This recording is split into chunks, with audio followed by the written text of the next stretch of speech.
아는 기자하자 시작합니다. 사회일보 법조팀 좌영길 팀장과 조금 더 자세하게 알아보겠습니다.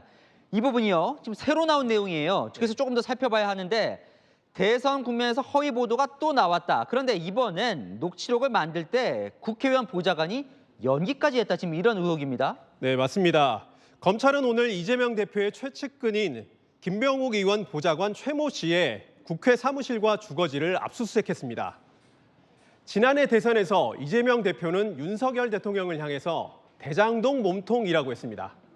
대장동 브로커 조우영 씨를 언급하면서 커피를 왜 타줬느냐 이렇게 쏘아붙였습니다. 반면 윤 대통령은 조 씨를 모른다고 했습니다. 그런데 TV토론 4일 뒤 친민주당 성향 매체 리포액트는 최재경 전 대검 중수부장이 나오는 대화 녹취록을 공개했습니다. 대선을 8일 앞둔 시점이었습니다. 여기엔 윤석열 대통령이 대장동 브로커 조우영 씨를 알고 있었다는 취지의 발언이 등장합니다. 하지만 검찰은 이 녹취록에 등장하는 최재경 전 대검 중수부장이 실제로는 김병욱 의원실 보좌관이었던 걸로 파악했습니다.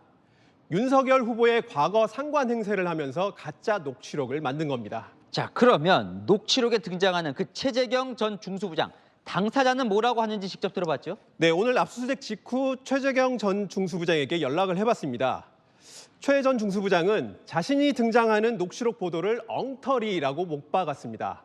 대화 상대방으로 나오는 대장동 사업가 이모 씨라는 사람도 모른다고 답했습니다. 자, 그럼 그렇게 만들어진 검찰의 의혹에 따르면 가짜 녹취록을 언론사에 어떻게 전달을 한 거예요? 네, 그 경로를 밝혀내는 게 이번 수사의 핵심이 될 것으로 보입니다. 앞서 리포트에서 보신 것처럼 검찰은 민주당 정책위원 김모 씨를 압수수색 영장에 기재했습니다. 이 김 씨를 눈여겨볼 필요가 있습니다. 김 씨는 민주당의 화천대유 TF 조사팀 팀장을 맡았습니다. 검찰은 민주당의 대장동 저격수였던 김 씨나 김병욱 의원과 그 보좌관, 이 셋 중 한 명이 조작 녹취록을 허재현 기자에게 전달한 것으로 파악하고 있습니다. 자, 그렇다면 민주당이 당 차원에서 뭔가 이런 가짜 뉴스를 만들었을 수도 있다, 이런 의심도 하는 것 같네요.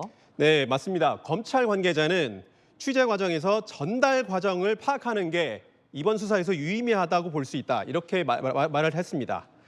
김병욱 의원은 이재명 대표 측근 그룹인 이른바 7인회 멤버로 꼽혔습니다.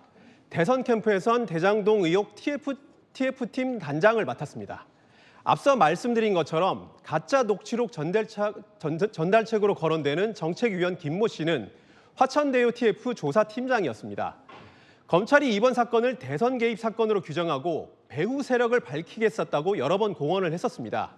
당 차원의 TF팀에서 허위 녹취록을 만들고 전달까지 했다고 결론이 난다면 검찰이 지목한 배후 세력은 의원실 관계자 개인이 아니라 민주당이 되는 겁니다.